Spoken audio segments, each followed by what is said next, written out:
Exactly. They don't even know that you're a separate person. This is why it's like so anti-physiology to even separate from your infant before 12 weeks of age, like, or even before 6 months. Like the fact that we send women back to work is just a crime.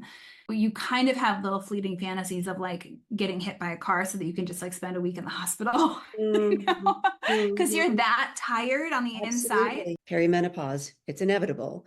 And so I'm delighted to have with me Emily Sadri, who's going to share with us her own personal story, as well as share with us how she's been able to implement tools and techniques and therapies to help women in her and people in her field enjoy a healthier preparation for pregnancy, a healthier pregnancy, and a healthier perimenopause when that time comes. So Emily, welcome. Thank you so much for joining today. I'm going to invite you to share with me and the listening audience your bio, your background, and then we'll launch into some. It really is true. Like the amount that you love yourself is really how you teach your children to love themselves. Like, especially with, I think there's such a thing too for daughters and mothers, and just the way that we talk about ourselves, even body image stuff. Most body image distortion comes from the mother-daughter relationship, or at least within the family, whether it's a grandmother, a father, or something. It's not coming from school. It's being seated in the home. And women in this age group, you know, we have the biggest buying power actually of any demographic. And so,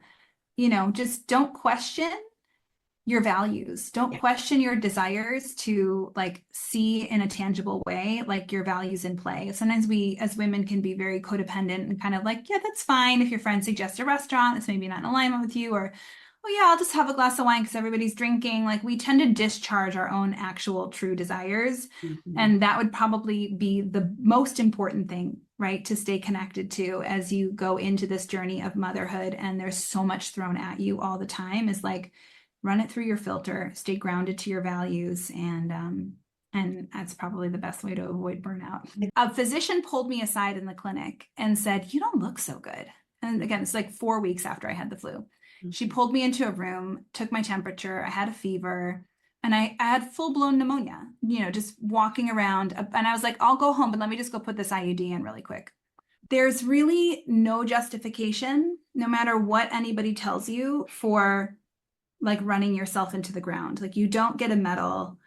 I mean, if anything, I ended up feeling more empty after all of those years than I ever could have imagined. Like I worked so hard to get to that moment where I was finally doing my soul's work and my passion, but I was persistently for almost 5 years doing it at the expense of my physical well-being and my familial well-being. I think motherhood is a great filterer for who's really like a long-term person in my life and who's maybe just like a passing through person, because time is precious. It's a non-renewable resource, right?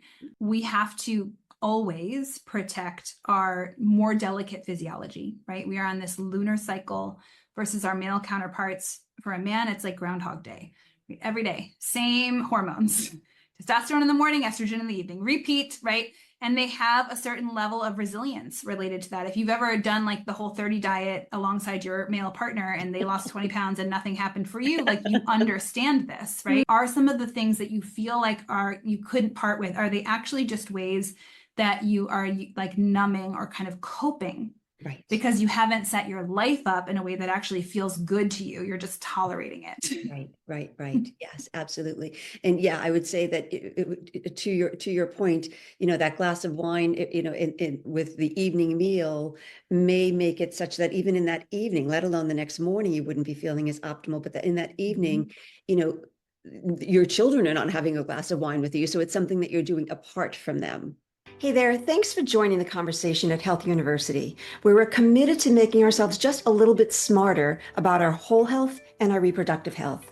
Make sure to hit the subscribe button as well as the bell so you don't miss a future episode.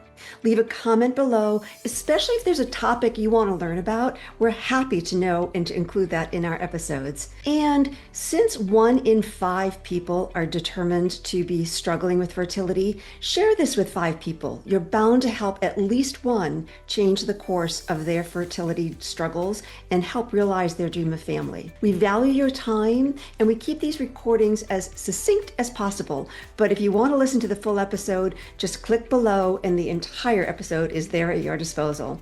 Once again, thanks for joining us at HealthYouniversity.